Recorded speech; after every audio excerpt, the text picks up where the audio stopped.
Hello, folks, and welcome to another episode of the Dr. Mark Foster Show. Today I will be talking about the subject of soteriology, the theology of salvation. I will begin by explaining two basic perspectives on soteriology which exist in evangelical Christianity, and then I will give my own views on perhaps how the subject could be applied within the context of the Bahá'í Faith. The first perspective is commonly referred to as Lordship salvation. Lordship salvation has been most carefully developed by the Calvinist theologian John MacArthur, who also put together his own study Bible called the MacArthur Study Bible.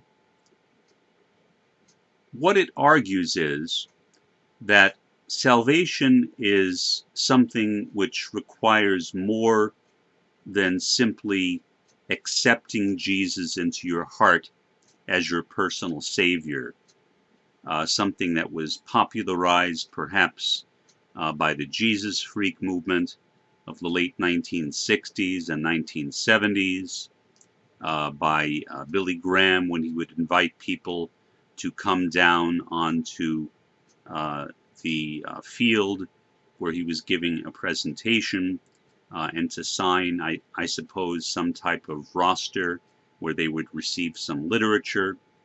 And it was also popularized in general by the Good News paraphrase of the Bible.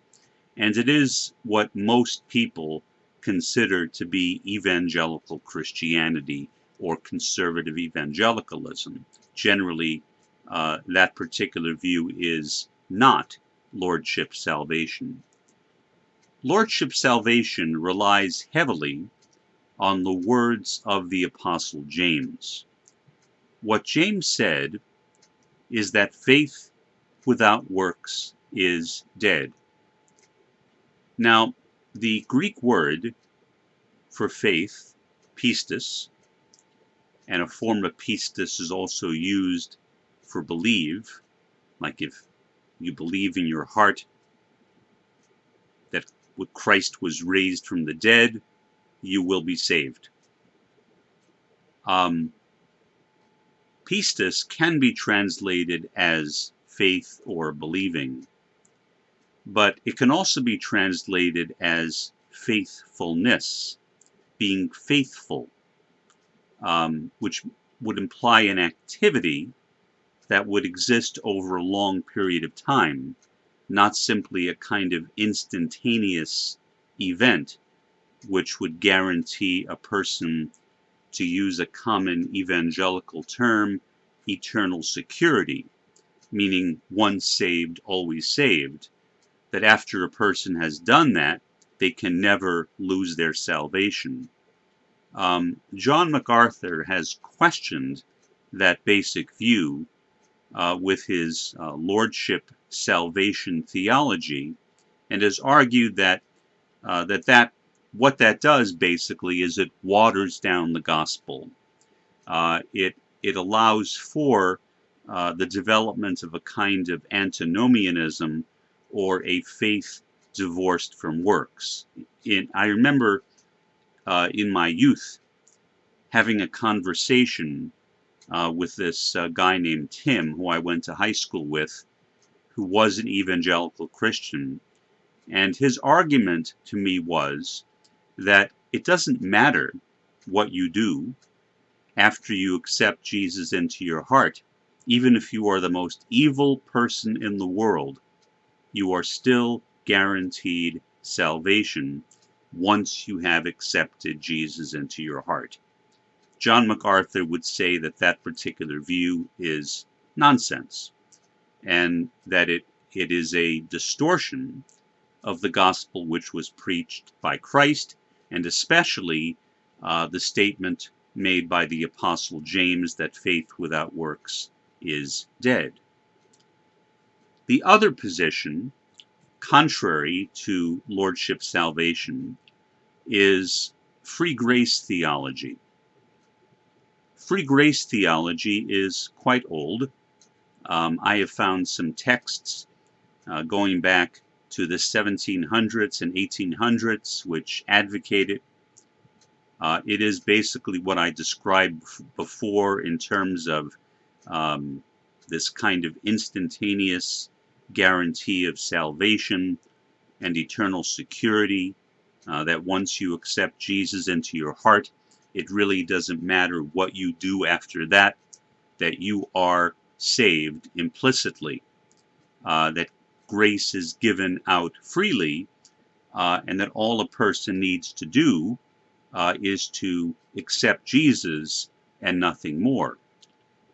Proponents of free grace theology accuse advocates of Lordship salvation of a kind of works-based salvation.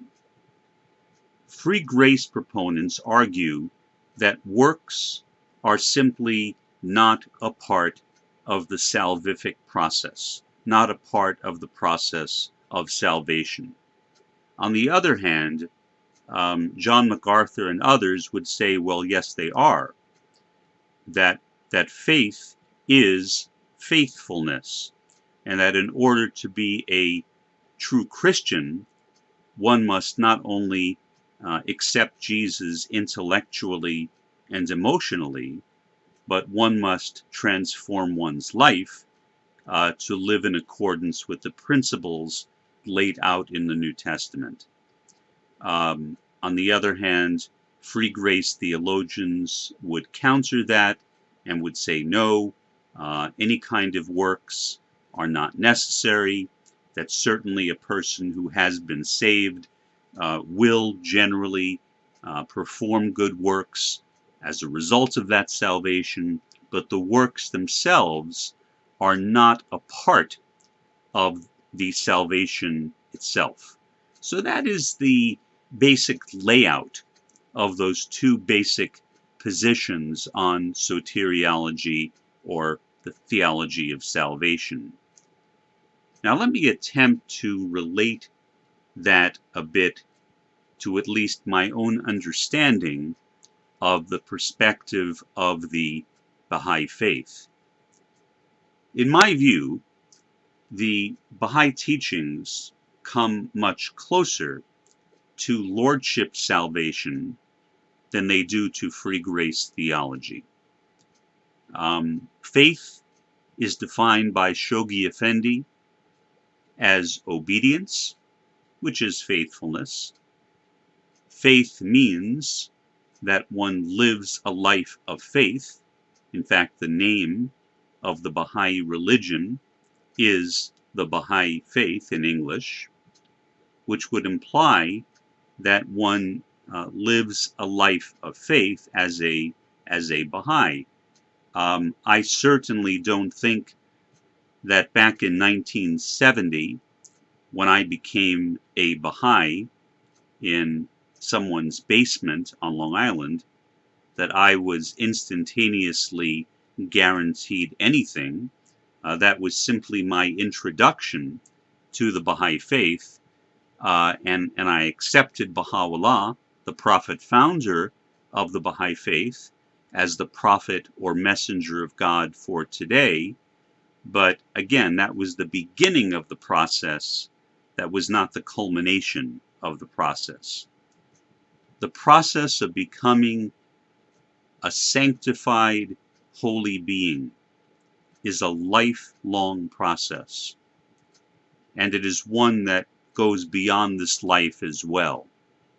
As we progress throughout all the worlds of God, we are continually gaining more faith.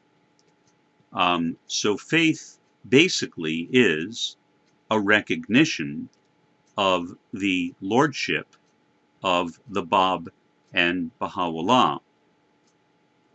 The Bab, the forerunner of Baha'u'llah, whom Baha'u'llah refers to as the King of the Messengers, and Baha'u'llah, the Supreme Manifestation of God. Those two beings together are, I think, the Lord of the age. So we have a kind of Lord of the twin manifestations. And in my own prayers, I pray to both of them in addition to other prophets. I think that by developing a relationship with God, by developing a relationship with God's prophets, by developing a relationship with other holy beings, and with the great guardian angels who live in the Valley of Wonderment, a realm between this world and the world to come, that our salvation or our progress accelerates. That concludes this episode of the Dr. Mark Foster Show. Have a good one.